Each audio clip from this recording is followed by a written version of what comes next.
काफी इंपॉर्टेंट होगा, एग्जाम के अंदर पूछा ही जाएगा। यदि आप ये जो very good morning, welcome to target series for class 10th में today we learn very most important sum from trigonometry chapter, जो कि बच्चों 3 मार्क्स के लिए काफी इंपॉर्टेंट होगा, एग्जाम के अंदर पूछा ही जाएगा।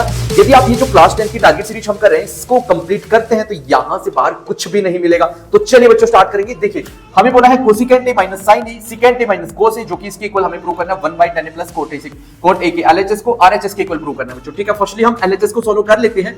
हमारा यदि कंप्लीट सोल्व हो जाता है तो बेस्ट है, यदि नहीं होगा तो हम दोनों को सोल्व करेंगे। राइट, कोसिकेंट को हम क्या लिख सकते हैं बच्चों 1/sin a, right, minus sine A, और इसके बाद जो सिकेंट है बच्चों उसको हम लिख सकते हैं 1/cos a माइनस कोस ए। ये आपको पता है बेसिक फॉर्मूला हमारा होता है बच्चों, जो कि पंडित बद्री प्रसाद से सोना चांदी तोले वाला, राइट, वहां से बना है। अब इसका हम एलसीएम लेंगे बच्चों, जो कि हमारा आ रहा है साइन। ठीक है, साइन ए से साइन ए कैंसिल हो जाएगा, यानी कि 1 आ जाएगा। साइन ए से साइन ए की डिवाइड में 1 है बच्चों, 1 से साइन को कैंसिल करेंगे, साइन साइन के साथ मल्टीप्लाई, मतलब साइन स्क्वायर ए, राइट। तो अब इसके बाद देखो जो हम नेक्स्ट करेंगे बच्चों, इसका एलसीएम आएगा cos a, cos a से cos a को कैंसिल करेंगे तो 1 बच्चों, माइनस इसके नीचे 1 को cos a से करेंगे तो यहां पर क्या आ जाएगा cos स्क्वायर a, राइट। तो इस तरीके से होगा मेरे बच्चों यहां तक। अब इसमें देखिए एक फॉर्मूला हमें यूज करना है, जो कि होता है sin square a plus cos square a equal to 1 बच्चों। ठीक है, यानी कि यदि हमें 1 माइनस साइन स्क्वायर की वैल्यू निकालनी है तो इसको हम इससे लेके जाएंगे, 1 माइनस साइन स्क्वायर हो गया तो इसकी वैल्यू कितनी आ गई cos स्क्वायर बच्चों।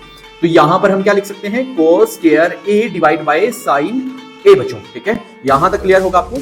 अब इसके बाद देखो नेक्स्ट बढ़ते हैं 1 माइनस cos स्क्वायर, यदि cos स्क्वायर को इस साइड उठा के लेके जाएंगे माइनस का हो जाएगा तो वैल्यू क्या आ जाएगी sin स्क्वायर a। ठीक है, sin स्क्वायर a डिवाइड में क्या रखेंगे बच्चों cos a। ठीक है, अब sin a से एक sin a कैंसिल हो जाएगा, cos a से एक cos a कैंसिल हो जाएगा, तो हमारे पास एक cos बचा था एक sin, तो हम लिख सकते हैं बच्चों फाइनल आंसर क्या है cos a into sin a। But हमें तो प्रूव करना है इसके इक्वल, यानी ये तो प्रूव नहीं हुआ, तो दैट्स मींस अब हमें आरएचएस को भी सॉल्व करना है बच्चों। आरएचएस हमारे पास क्या 1/tan a plus coat a बच्चों।